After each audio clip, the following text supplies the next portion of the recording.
성경을 아는 전도자로 살아가기. 예, 성경을 아는. 성경을 모르면 안 돼. 그냥 뭐 열심히 교회 다니면 뭐 병 낫고 복 받고 뭐 잘 되고 하는 그건 전도가 아니야. 예.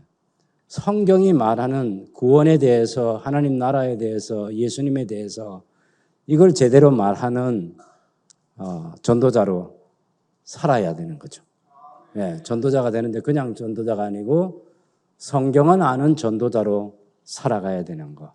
그것이 우리의 삶의 목표이고 가장 중요하다. 그런 생각을 갖습니다. 오늘 저희 본문을 두 개를 봤습니다. 하나는 누가복음 23장 39절에서 43절에 있는 예수님께서 십자가 달리셨을 때 좌우편에 달린 강도가 각각 다른 말을 했어요. 다른 말을 했는데 그 말 때문에 한 사람은 영원한 지옥의 형벌을 면할 수 없게 됐고 한 사람은 영원한 천국에 들어가는 복된 삶을 살게 된 거죠. 한마디 말 때문에 그래요. 예수님이 누군지를 알고 그 예수님께 어떤 부탁을 하느냐에 따라서 영원히 달라진 거 있잖아요. 예. 이건 그냥 우리가 전문적으로 말하는 팔자가 바뀌었다. 그 정도 가지고는 안 되는 거지. 영원한 팔자가 바뀐 사람이 이 한편 강도. 예수님, 당신의 나라가, 주님의 나라가 임할 때에 저를 기억해 주십시오라고 부탁했던 그 한마디 부탁이 그 사람의 영혼을 복되게 만든 그런 부탁이었고 주님께서는 그것을 약속해 주신 거죠. 네가 오늘 나와 함께 낙원에 있을 것이다. 우리가 전도하는데 강력한 전도 방법 중에 하나인 전도 폭발이라는 전도 방법은 항상 사람들이 처음 만나면 오늘 밤 당신이 이 세상을 떠나게 되면 천국 갈 확신이 있습니까? 천국의 문에서 하나님께서 당신을 만나서 내가 너를 왜 내 천국에 들여보내 줘야 되느냐고 물어보면 뭐라고 대답하겠습니까? 이 질문부터 시작해가지고 복음의 5가지 요소를 얘기하는 게 전도 폭발 복음인데 어쨌든 우리에게 가장 중요한 것은 예수님을 구세주와 주님으로 믿고 창조주요, 구속주요, 섭리주이신 성부, 성자, 성령 하나님 믿는 가운데 영원한 구원을 얻는 거죠. 그것보다 더 중요한 건 없습니다.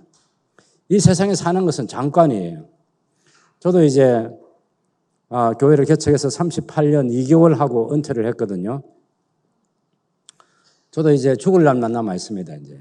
네. 뭐 확실한 것은 뭐 어떻게 날수를 계산하든지 살아온 날보다는 살 날이 얼마 안 남은 사람이고 뭐 어떻게 될지 모르겠어요. 하나님께서 언제 오라 하실지 이제. 그래도 요 남은 시간을 어떻게 보내다가 주님 앞에 가야 되겠는가 이 생각하는데 얼마 전에 정건도 목사님께서 이런 얘기하더라고요. 당신도 그냥 뭐 당신 어머니께서 늘 자는 잠에 데려가시도록 기도를 하는 어머니 기도를 들으면서 살아왔는데 어느 날 생각해보니까 우리 어머니 기도가 잘못됐다고. 달리 잘못된 게 아니라 평안히 잠드는 게 중요한 게 아니고 서대반처럼 마지막 예수께서 하나님 보좌 우편에 서신 것을 보노라면서 그 영광스러운 그 나라에 대한 소망을 똑같이 외치면서 자기 주변의 사람들에게 영원한 소망을 주는 그런 죽음을 죽을 수 있게 해달라고 기도하기 시작했다고 그러시더라고. 그거 너무 좋은 기도예요. 저는 사실 제가 죽을 때 장례식을 어떻게 하면 좋겠는가 별별 생각을 해봐요.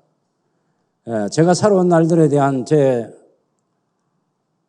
마음속 깊은 곳의 회개는 그 카라바조가 그린 무덤 속에 계신 그리스도라는 그림이 있는데 그 그림을 보면 관 속에서 두 눈을 뜨시고 시퍼렇게 얼굴에 멍이 들고 몸에 상처 입은 모습으로 눈을 감지 못하시는 주님의 모습이 있는데 저는 그 그림을 보는 순간 너무 당황스러웠습니다. 저 때문에 주님이 눈을 못 감으시는구나. 그것이 제 한편의 삶의 지난날의 제 모습인 거죠. 제가 목사 답게 살지 못해서, 그리스도인답게 살지 못해서 제 꼬라지 생각하시면서 무덤에서도 눈을 감지 못하시는 예수님의 모습, 그것이 제 회개하는 마음이에요. 그런가 하면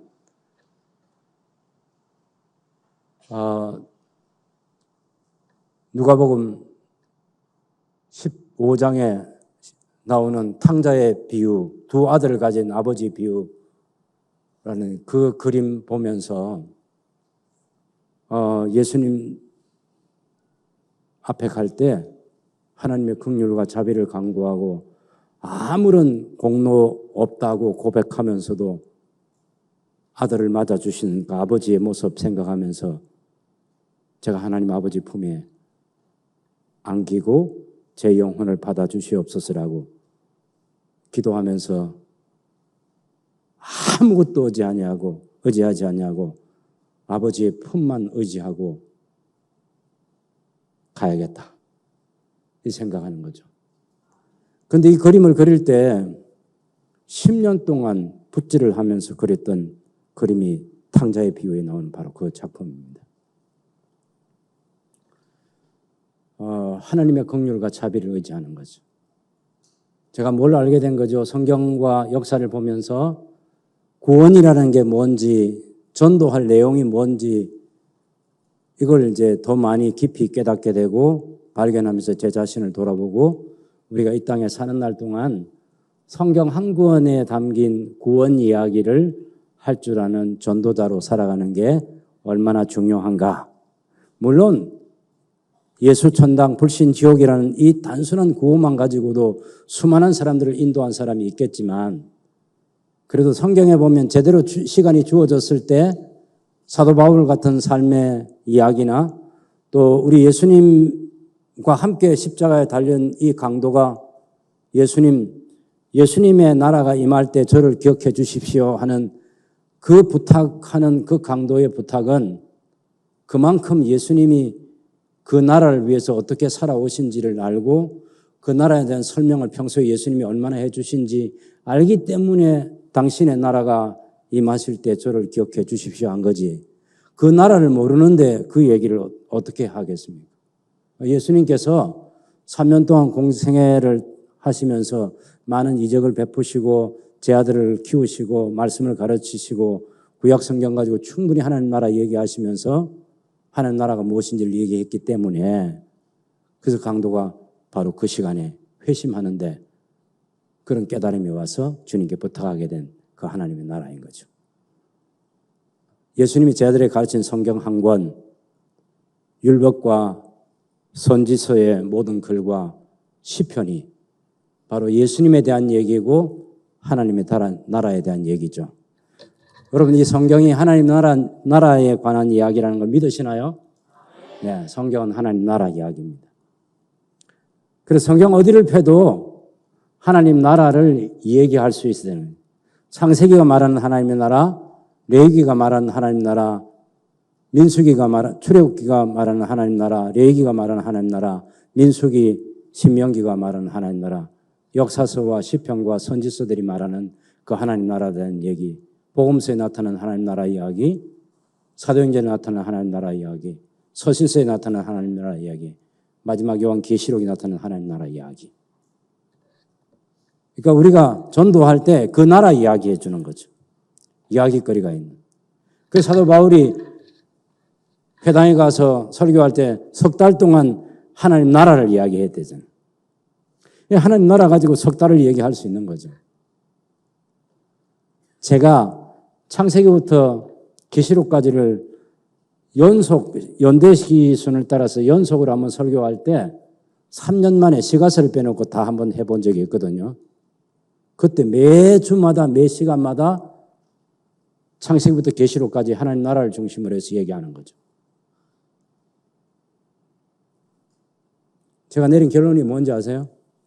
모든 목사님들이 총회가 결의해가지고 창세기부터 계시록까지를 연속적으로 하나님 나라를 중심으로 설교하는 강단이 되도록 총회를 통해서 결정하고 노예를 통해서 결정해가지고 목사님들이 성경 한 권을 충분히 교회에서 가르칠 수 있는 그런 목양이 되면 좋겠다라는 그런 생각을 갖게 된 거죠. 하나님의 나라, 그만큼 중요한 것입니다. 그래서 누가복음 23장 39절에서 43절은 예수님께서 다음 주간이 우리 고난주간 한 주간을 보낼 텐데, 그리고 금요일 날 예수님이 십자가에 달리시잖아요. 그때 생각하면서 예수님 십자가에 달렸을 때 한편 강도가 부탁했던 그 나라, 그리고 그 나라를 약속해 주신 주님의 말씀 우리 마음에 새기고 그 성경을 아는 전도자로 살아가는 게 저와 여러분에게 똑같이 중요하다는 사실을 우리 마음판에 새길 수 있으면 좋겠습니다. 그리고 또 하나는 이제 이 주후 64년에 로마의 대화재가 일어났고 그리스도인들이 살고 있는 지역을 제외하고는 로마시가 거의 다 불타버린 그 주후 64년을 기점으로 해가지고 교회가 네로 황제가 교회의 누명을 씌워서 교회 지도자들 바울, 베드로 200여 명의 지도자들이 처형당하고 교회가 그때부터 로마 제국의 박해를 받는 그런 시간, 순교하기 전에 바울이 디모데후서라는 이 편지를 써서 당신의 사랑하는 제자요 믿음의 아들 디모데에게 보냈던 이 편지. 네가 어렸을 때부터 성경을 알았는데 계속해서 배우고 그 성경을 아는 확신 가운데 거하고 성경은 구원에 이르는 지혜가 있게 하고 성경은 이만큼 유익하고 교훈과 책망과 바르게 함과 의로 교육하게 유익하고 그리고 사람을 구비시켜주는 세워주는데 성경이 완전한 책이라고 바울이 죽기 전에 그 얘기를 하잖아요. 그럼 성경 한 권이 완전한 책이다. 누가 그렇게 말할 수 있겠습니까? 쉽지 않습니다. 적어도 다윗은 자기가 죽기 전에 자기 아들 솔로몬에게 모세오경 건네주면서 이 말씀을 묵상하고 이 말씀이 가르친 말들에 따라서 살아라. 다윗이 그 말씀 오경을 그만큼 애독하고 암송하고 그 말씀 가지고 살고 그 말씀으로 찬송하고 그 말씀으로 기도하고 그렇게 살면서 자기 아들에게 그 성경이 가르치는 유익을 충분히 누린 아버지가 아들에게 건네줬던 성경이었던 거죠. 그렇게 성경을 아는 것이 중요하다 하는 사실을 성경이 우리에게 가르쳐주는 것입니다. 디모데가 외할머니와 어머니를 통해서 그 성경을 알았고 바울 사도를 만나서 더 성경을 깊이 알게 되고 앞으로도 계속해서 알아갈 가치가 있는 성경이고 그래서 너는 배우고 확신한 일을 거하라고 바울이 죽기 전에 유언을 했잖아요. 얼마나 성경 아는 것이 중요했으면 죽기 전에 유언을 배우고 확신한 일에 거하라는 그 얘기를 하냔 말이에요. 때를 얻든지 못 얻든지 말씀을 전파하라고. 그러면서 전도인의 직무를 다하라고. 심판주로 나타나실 예수 그리스도의 나타나심을 두고 내가 엄하게 명하는데 또 전도인의 직무를 다하라고. 처음에는 디모데가 나약하고 눈물 흘리고 있고 두려워하고 있고 연약해서 넘어질 것 같은 디모데가 사도 바울의 이 편지를 읽으면서 점점 그 영혼이 새롭게 되는 거죠. 여러분 성경이 우리 영혼이 새롭게 되는 것은 하나님의 말씀을 가까이 할 때 영혼이 새롭게 됩니다. 여러분 세상에요. 중생한 신자의 특징, 중요한 특징이 뭐냐면요. 구원받은 신자, 중생이 어려우면 혹은 거듭난 신자, 구원받은 신자의 특징이 뭐냐면 세상에 아무리 좋은 노래가 있어도 그 노래 들어가지고는 우리 영혼이 아무런 반응을 안 해요. 우리 영혼이 아무런 반응이 없어. 그런데 찬송가의 한 소절만 듣든지 불러보든지 하면 우리 영혼이 반응을 하는 거 있잖아요. 뭐 우리나라에 노래 잘하는 사람이 좀 많습니까? 그런 사람들이 부르는 그 어떤 노래에도 우리 영혼이 움직이지는 않아. 그런데 찬송은 우리 영혼이 움직여. 우리가 중생한 신자로서 우리 자신이 내가 거듭난 하나님의 자녀 맞구나니 확신을 가질 수 있는 것은 하나님의 말씀인 성경을 대면하면 곧바로 우리 영혼이 반응하는 거예요. 영혼이 소성한다 그러잖아요.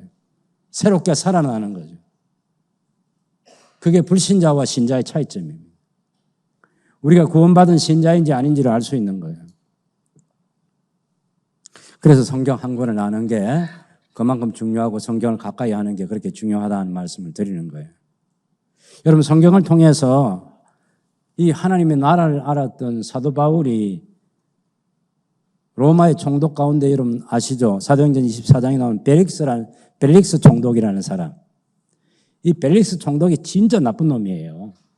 예. 그런데 그 악동 이 벨릭스 총독한테 바울이 자기가 알고 있는 성경 지식을 가지고 하나님의 나라 의와 절제와 마지막 날의 종말에 대한 심판을 얘기할 때 그 악당이 두려워 떨었다라고 얘기하죠.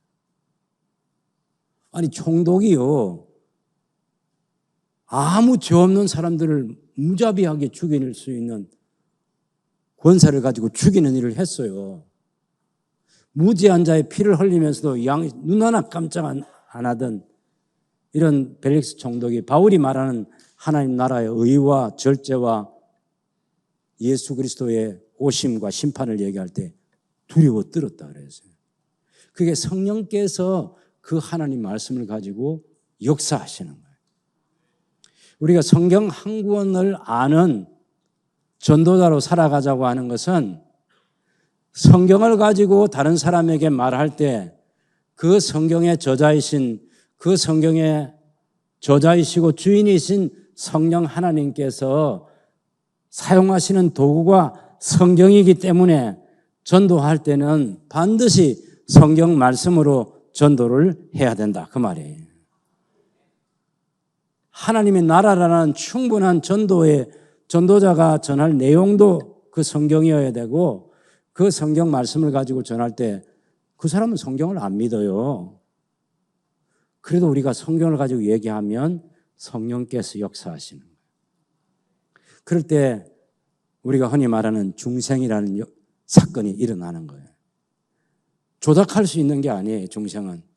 거듭나는 것은 예수님께서 말씀하신 대로 바람이 임의로 부는 것하고 같다고 이렇게 얘기했잖아요. 성령께서 어떤 사람의 심령 속에서 거듭나게 하실지는 아무도 몰라.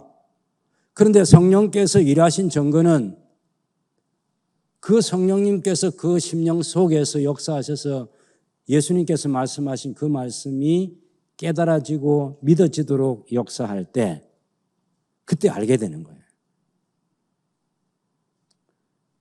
여러분, 오늘 저녁 우리가요, 저하고 여러분이 같은 종족이잖아요. 예? 같은 종족 아시죠? 예, 우리가 같은 종족이에요. 같은 종족. 근데 우리 같지 않은 종족들은 우리를 보고 미쳤다고 얘기를 해요. 왜냐? 그분들은 아니 2000년 전에 십자가에 죽은 그 예수가 어떻게 지금의 우리 죄를 대신할 수 있느냐고,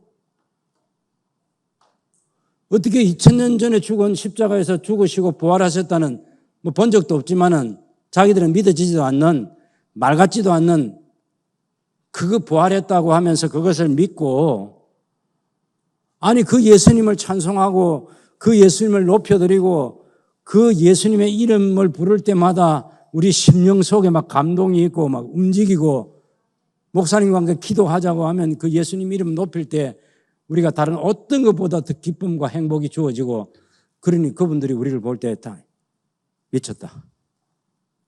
예. 저 여러분 같이 미친 거죠. 그래서 같은 종족이라는 거예요. 근데 자기들은 절대로 안 믿어진다는데 누가 우리 보고 믿으라 했어요? 아니요, 그냥 믿어줬어요. 이걸 어떻게 하란 말이에요? 우리는 성경이 얘기하는 게 그냥 그대로 믿어지는 거야.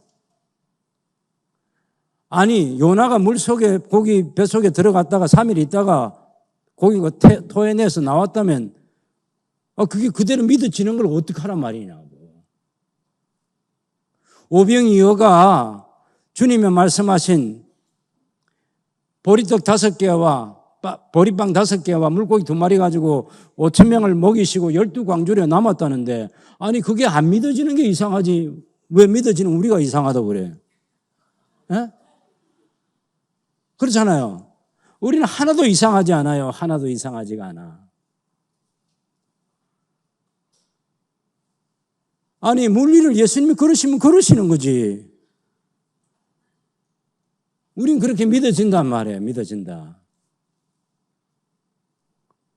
성경에 저자이신 성령 하나님께서 여러분 속에 새로운 생명을 심어주시고 영생 얻기로 작정된 여러분에게 구원 얻을 만한 믿음이 있는 걸 보시고 하나님께서 믿음을 선물로 주셔서 그 믿음 가지고 우리가 믿어지는 거예요. 절대 우리가 만들어낸 믿음 아니에요. 우리 신념이 아니라고. 성령께서 우리 속에서 만들어주신 그 믿음으로 우리가 믿어지는 거예요. 여러분, 저하고 여러분이 우리가 성경을 한번 창세기부터 계시록까지 읽은 걸 한번 생각해 보라고. 그렇게 많이 읽어도 단 한 번도 의심도 없이 계속해서 믿어지는 걸 어떡하란 말이에요. 자기들은 안 믿어져서 미칠 것 같다는데 우리는 너무 믿어져서 미치고 넘었다. 미치고. 예. 성경, 그 성경을 펼 때 하나님의 나라 이야기를 꼭 기억해둬야 됩니다. 여러분, 누가복음 23장 본문을 조금 더 한번 보겠습니다.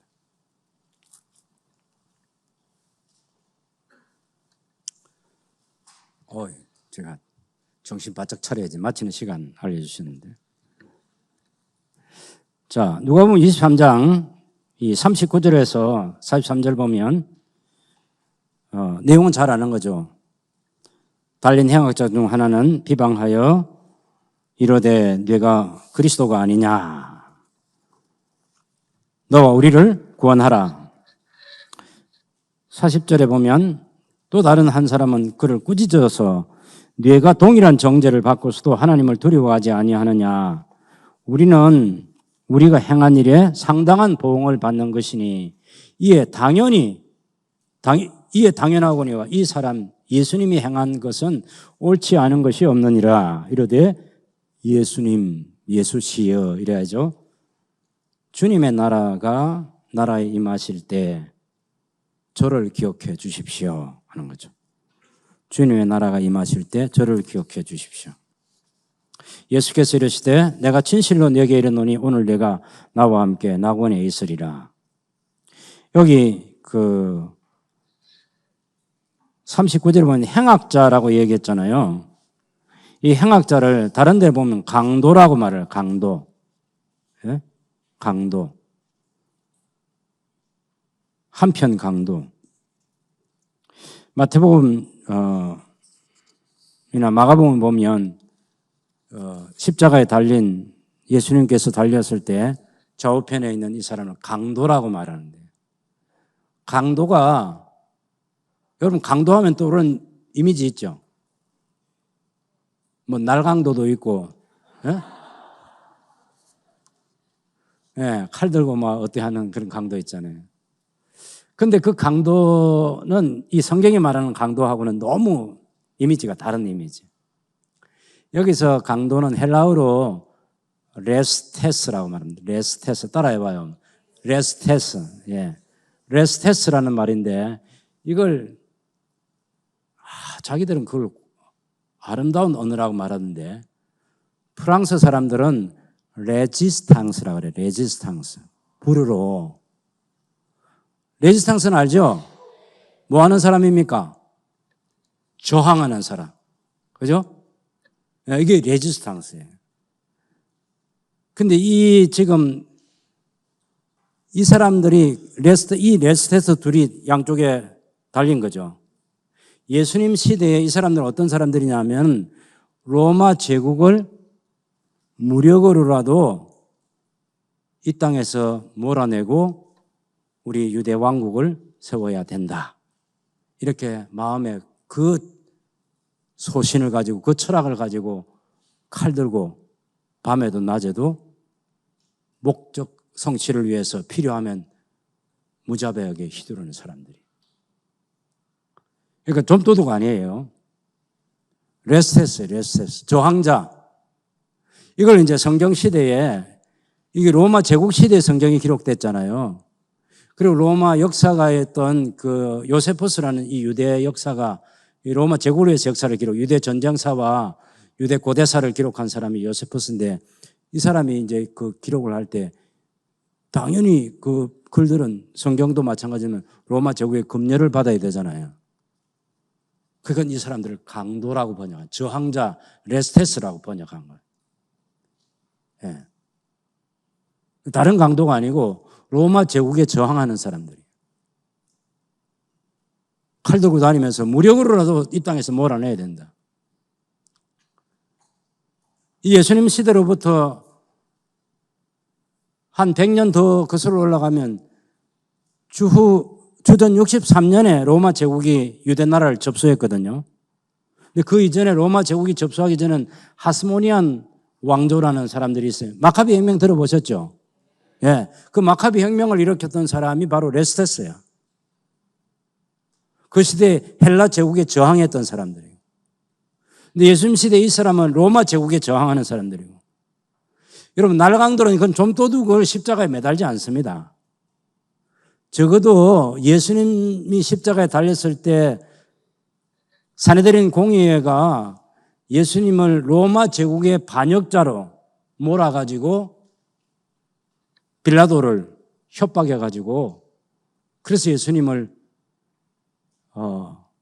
십자가에 매달 죄목을 만들어서 반역자라는 제목을 만들었잖아요. 여기 강도 혹은 행악자라고 하는 이 사람들도 이 십자가에 매달리는 사람은 단순한 그런 칼 들고 도둑질하는 그런 사람이 아니라 로마 제국에 저항하는 사람, 그런 사람을 십자가에 매다는 거예요. 십자가에 아무나 안 매답니다, 여러분. 이거 보니까 여러분 가운데는 한 사람도 없네. 매달릴 사람이. 예. 수준이 안 돼. 적어도 이 성경에 나온 이 두 사람이 대단한 사람인 거죠. 십자가에 매달릴 만큼 로마 황제 이름으로 죽임 당할 만한 가치가 있는 사람이 이 사람들이야. 이 저항자가 평생 자기가 꿈꾸던 나라가 있잖아요.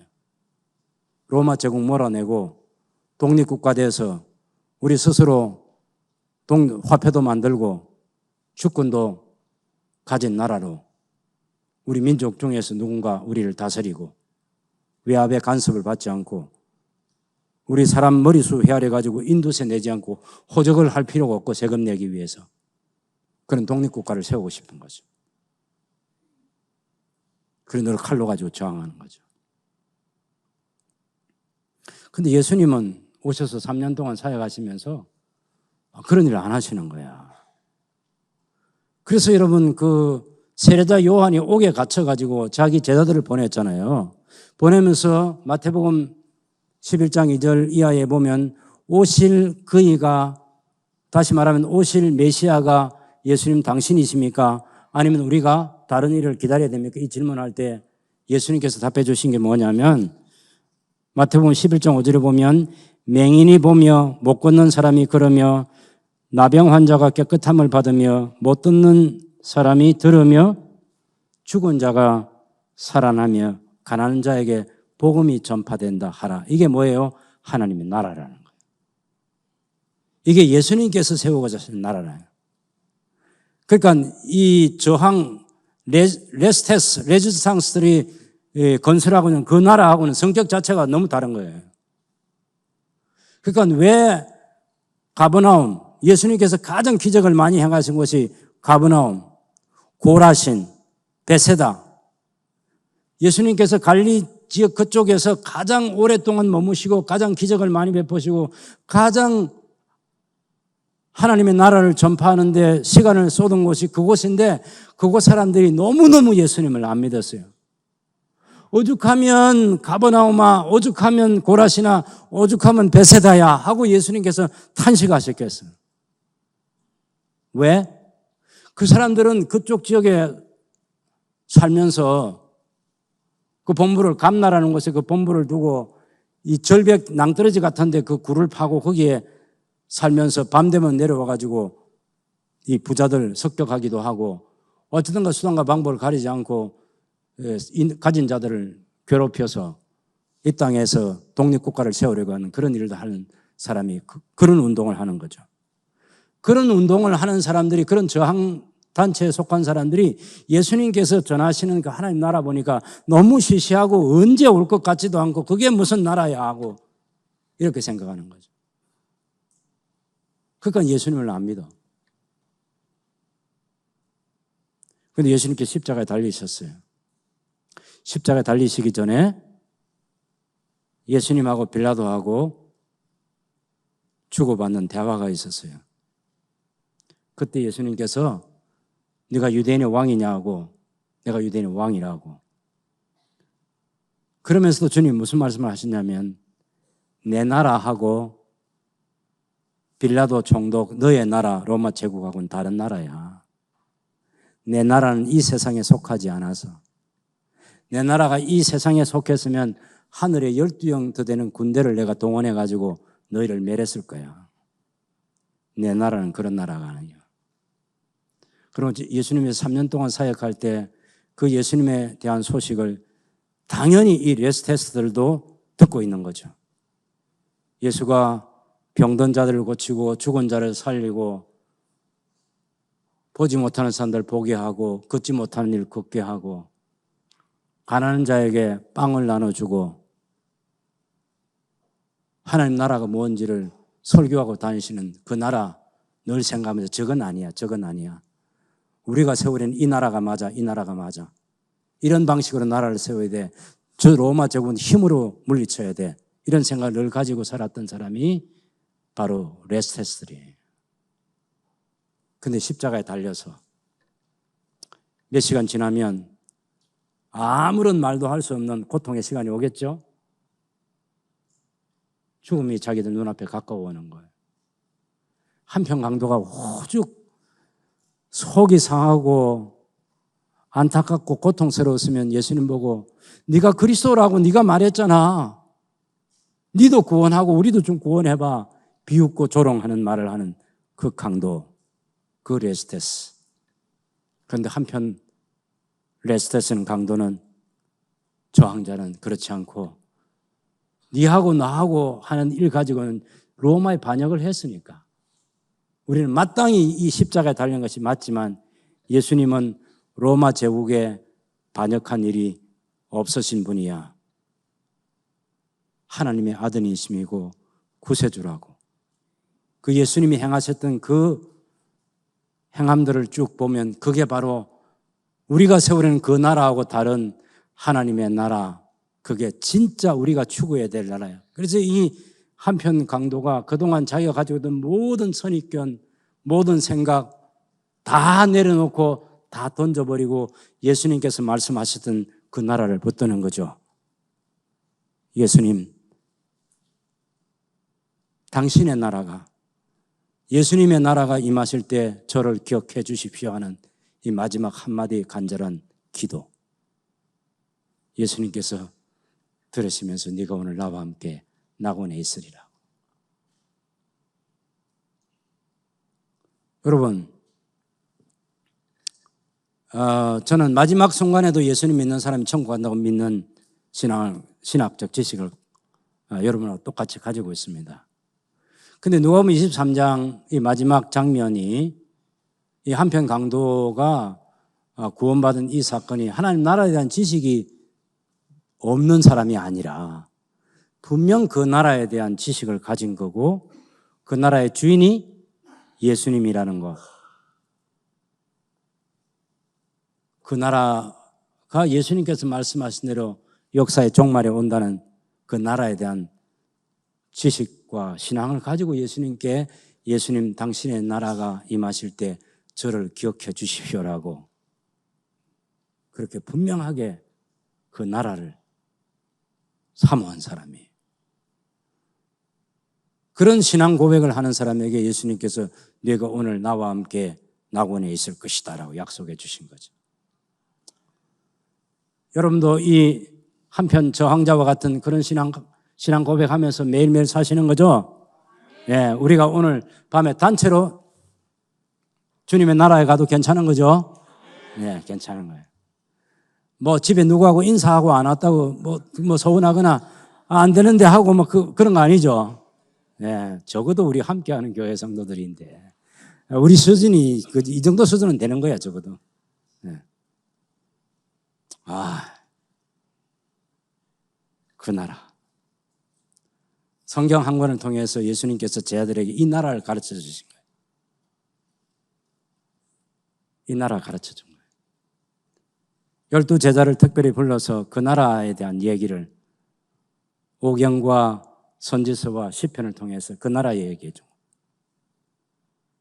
그 나라의 주인이신 예수님, 왕이신 성부, 성자, 성령, 삼위 하나님, 삼위일체 하나님, 그리고 왕의 백성, 예수님의 피로 새 언약의 백성된 사람들, 그리고 왕이신 하나님께 다스리시는 그 땅에 사는 사람들, 그 하나님 나라가 어떻게 준비되고 어떻게 세워지고 어떻게 살아가게 되는지를 충분히 성경 한 권을 통해서 알게 된 그 나라인 거죠. 그래서 사실 여러분 예수님 제 아들 보세요.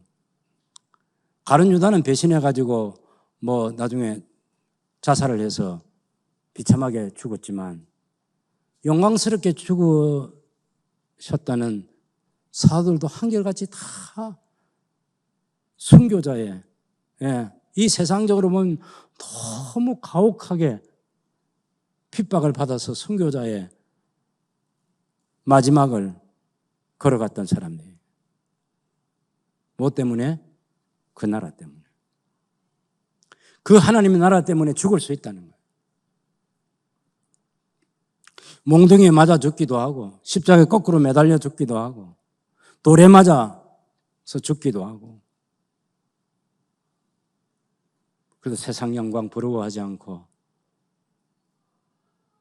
그 나라 사모하면서 영광스럽게 주님의 품에 안겼던 사람들이 바로 예수님의 11 제자였습니다. 이 세상에서 성공이라는 단어하고는 거리가 멀었던 사람들이, 이 세상에서 부자가 되어서 한몫 붙잡고 누려보겠다는 그런 꿈을 가진 사람하고는 다른 거죠. 예수가 그리스도라고, 예수님이 구세주라고, 예수님이 창조주이시라고, 예수님이 우리의 구속주이시라고, 예수님이 우리의 대속주이시라고, 예수님께서 우리의 왕이시라고, 어떤 이름을 갖다 붙여도 그냥 가슴 뛰고 설레고 그 왕이신 주님이 다스리는 그 나라에 영원히 살게 된다는 이 생각 하나 때문에 매일매일이 행복했던 사람이 바로 제 아들의 삶이었습니다.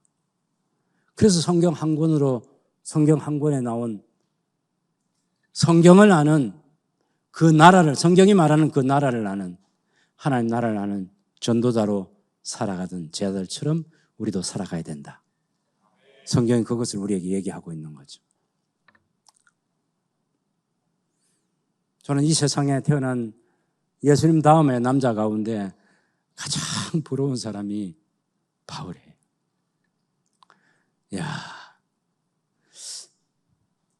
제가 그 역사적인 문서들에 나오는 바울의 모습을 보면 분명히 저보다 잘생기셨다는 믿음이 전혀 없습니다.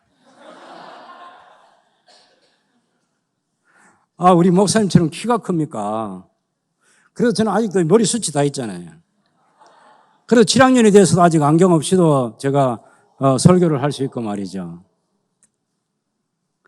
그런데 바울은 역사적인 문서들을 보면 안질이 안 좋아. 안짱다리가 그래가지고 걷는 모습이 폼이 그래. 거기다가 머리도 없어.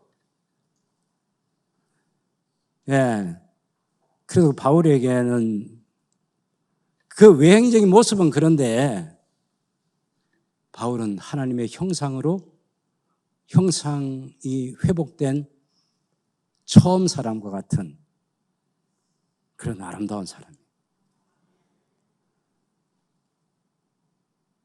이 바울이 예수님을 나의 구세주 주님으로 모시게 되면서 십자가에 매달려 죽고 부활하신 예수님을 만나는 순간 구약 성경이 뻥 뚫려버린 거예요. 바울은 구약을 너무 잘 알아요. 제가 여러분 베드로라든지 그 바울이라든지 이런 사람들을요, 그 복음서를 기록하고 서신서를 기록했던 이분들이 무서운 것은요, 구약 성경을 자유자재로 인용하는 거예요. 이야, 대단한 지식을 가진 사람. 그때는 우리처럼 이 원고지를 이렇게 써가지고 안 다녔을 건데, 예수님께서 가르쳐 주신 것들이 그 구약이 성령께서 우리 경상도 말로 싹 다 생각나게 해주신 거야. 예? 그러니까 확확 깨달아지는 거지. 그 설교하면서 그냥 폭포수처럼 쏟아내는 거예요. 그 심령 속에서 샘솟아나는 하나님 말씀이 막 길어지는 거 있잖아요. 야, 정말 부럽습니다. 성경 한 권을 아는 지식. 근데 그 지식, 그런 성경의 사람이 디모데를 알아봐 줄 때, 네가 어렸을 때부터 성경을 알았나니, 이렇게 해주는 거예요. 이야, 얼마나 부러워요. 여러분, 제가 목회하면서 5월 달에 어린이 주일도 있고 어버이 주일도 있잖아요. 그때 노래 부르면서 어머니의 성경책 무릎 위에 앉아서 듣고 그런 얘기할 때 저는 교인들하고 예배하면서 우리 교인들이 모르는 세계를, 우리 부모님이 처음에는 예수님을 몰랐던 사람으로 살았던 그 세월을 생각하면서, 야, 어머니의 무릎 위에 앉아서 성경 얘기 듣던 사람들이 얼마나 부러우냐, 그렇지 못했던 제 신세 생각하면서 얼마나 많이 울었는지 몰라요. 네, 성경 한 권. 내가 어렸을 때 성경을 알았나니. 여러분, 우리 함께하는 교회 청년들이 부러운 게 뭡니까? 목사님과 함께 죽기 살기로 합숙하면서 성경 배우고 하나님 나라 배우고, 목사님이 저한테 얘기는 안 하던데 제가 얘기를 가만히 들어보면 함께 죽고 함께 살든지 떠나든지,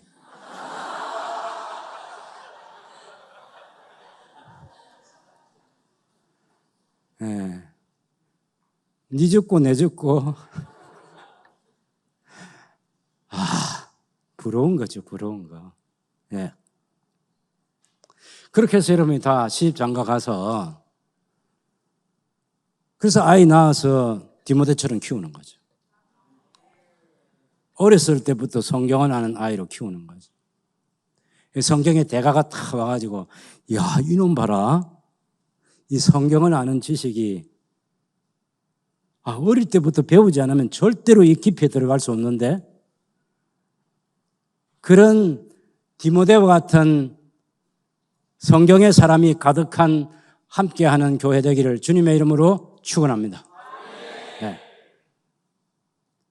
성경을 어릴 때부터 하는 거죠. 그래서 부모에게서 배우는 한계가 있어요.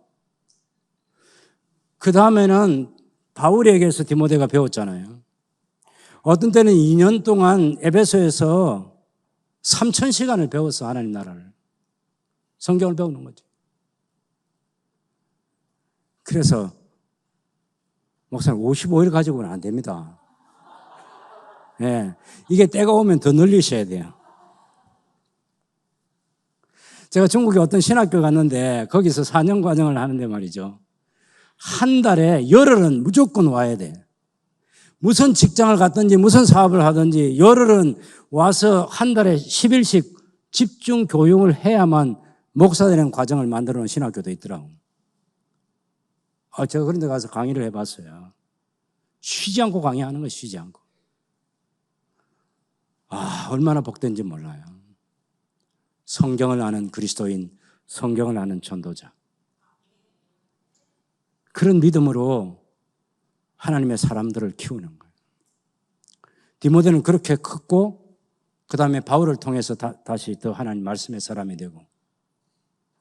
그런데 죄송합니다만 제가 저 은퇴했잖아요. 지금도 대부분의 시간을 뭐 하겠습니까? 저는 어디 가서 뭘 보고 뭘 먹고 그 별 관심 없어요. 저는 성경이 뭐라고 말하고 있냐, 이거 더 살피는 데 관심이 있고, 그래서 성경의 지식과 교리적인 지식, 인문학에 관한 지식, 그런 지식들을 하나하나 사서 그 눈으로 성경을 보고 성경의 깊이와 넓이를 더 풍요하게 깨달아가면서 이 은퇴 이후에 행복한 삶을 살아가는 그리스도인입니다. 그래서 성경을 아는 전도자로 살아가자고 할 때 제가 많은 성경을 아는 것이 뭔지를 제가 담아서 얘기하는 거죠. 예. 바울이 그 성경을 담아서 하는 나라에서 성경 속에 담긴 하나님 나라를 가지고 전도자로 살았고요.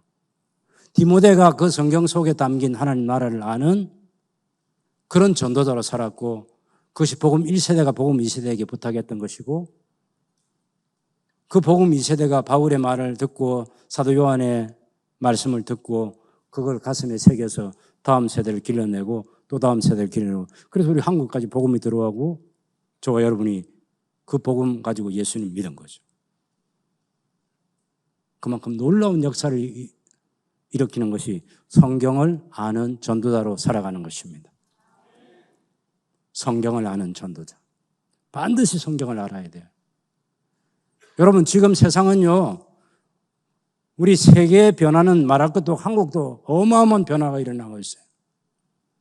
가치가, 성경이라는 절대 가치를 부정하는 사람들, 여러분이 알고 있는 전문적인 용어로 포스트 모더니즘이라고 하는 그 사조의 정신을 다 빼앗겨가지고 성경이라는 이 절대 가치를 포기하는 거예요. 여러분, 유럽의 역사, 미국의 역사, 성경의 가치에 도전하는 동성애를 받아들인 교회가 다 10년, 20년 만에 반토막이 났어요. 앞으로 더 줄어들 거예요.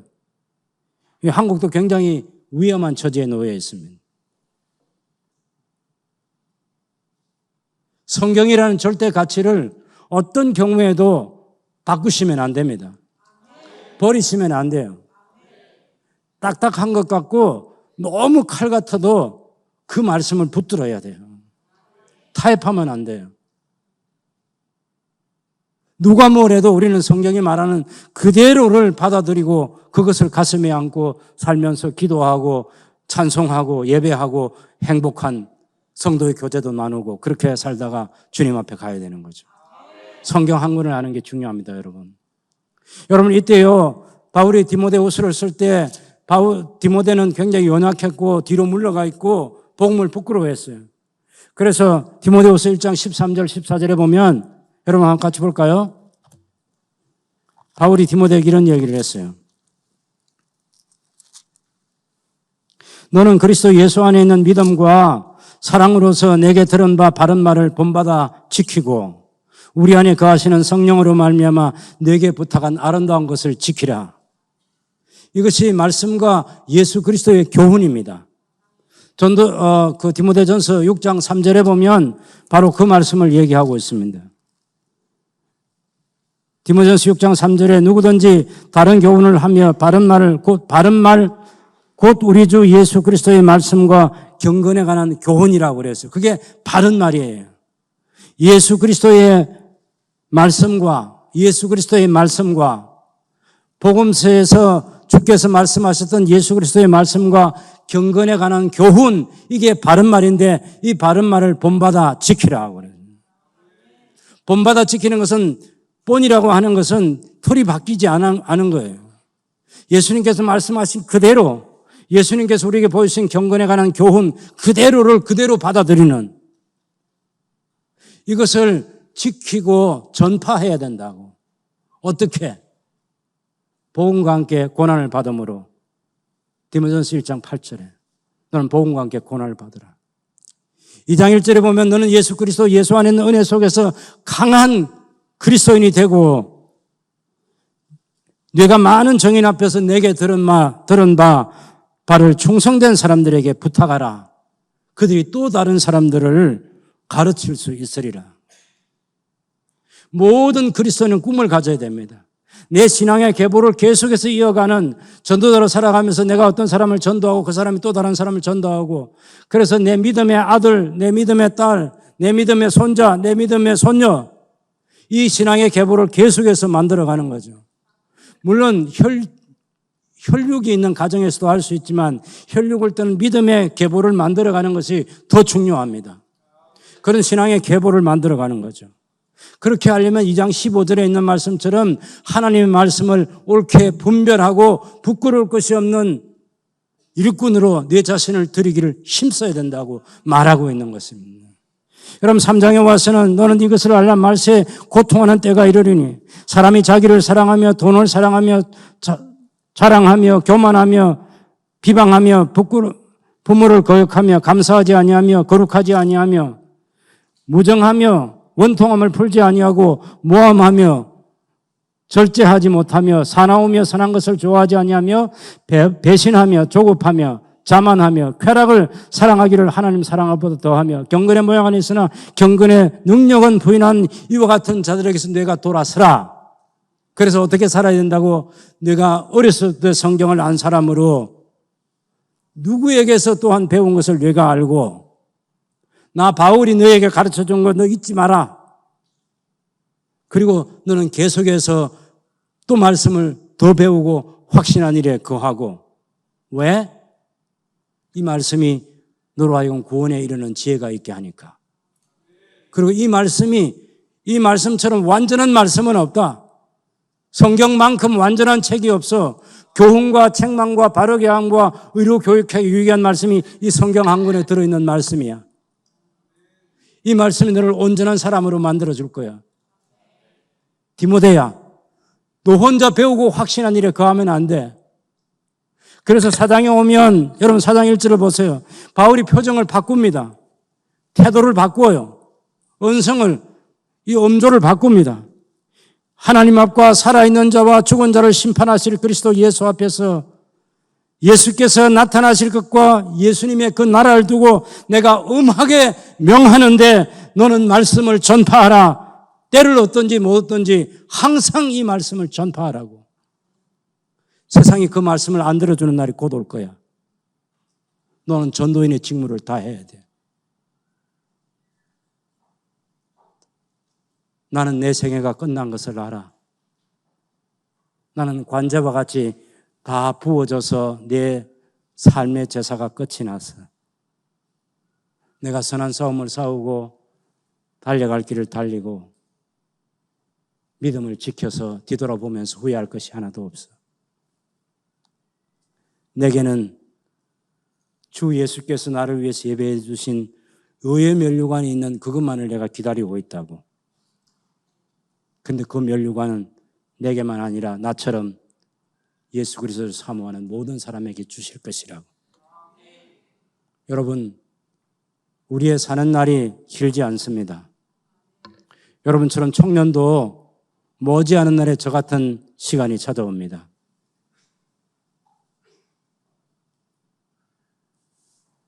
모세가 말했던 것처럼 70년, 80년이 길지 않아요. 100살이 된다고 해도 길지 않습니다. 잠깐입니다. 그동안 영원한 나라에 영원히 삼위 하나님의 영광스러운 교제 가운데 살게 될 그날을 사모할 뿐만 아니라 또 다른 사람들을 그 영원한 천국의 친구로 데려가기 위해서 하나님의 말씀으로 그 영혼을 구원하는 전도자로 살아야죠. 1차, 2차, 3차 전도여행, 그리고 가이사라에서 2년 동안 벨릭스 총독에게 구류되어 있던 그 시간, 로마에 가서 2년 동안 황제 재판을 기다리면서 2년 동안 하나님 나라를 전파했던 바울처럼 저하고 여러분이 살아있는 날, 성경으로 하나님 나라를 알고 그 나라를 전파하는 전도자로 살아서 언젠가 우리에게 그 마지막 시간 올 때 바울처럼 다 알게 될 거 아니에요. 난 내 생애가 이제 끝나는 시간이 왔구나. 부어지는 전제처럼 다 부어졌구나. 여기까지 선한 싸움을 싸우고 달려갈 길 다 달리고 믿음을 지켰다. 주 예수여, 제 영혼을 받아 주시옵소서. 영광스러운 그 나라를 사모하면서 그 기도하면서 우리를 안아주시는 아버지의 품에 안겨야죠. 그 복된 삶을 살아갈 수 있는 함께하는 교회 모든 형제자매들이 되시기를 주님의 이름으로 축복합니다. 하나님 아버지, 은혜를 감사합니다. 성경 한 권을 아는 전도자로 살아갈 소망을 가질 수 있도록 말씀을 주시니 감사합니다. 한편 강도 저항자처럼 예수 그리스도의 나라를 분명하게 이해하고 그 나라에서 영원을 살고 싶은 소망을 가지고 살아가는 주님의 자녀들 되게 주시옵소서. 또한 바울처럼 그 나라 복음을 안고 수많은 고난 가운데서도 그 나라를 전파하며 살았던 바울이 그 생애를 마치면서 자기의 다음 세대를 살아줄 디모데에게 부탁했던 그 말씀 마음에 새기고 성경 한 권을 하는 전도자로 살아갈 소망을 가진 주님의 자녀들이 될 수 있도록 권면해 주시니 감사합니다.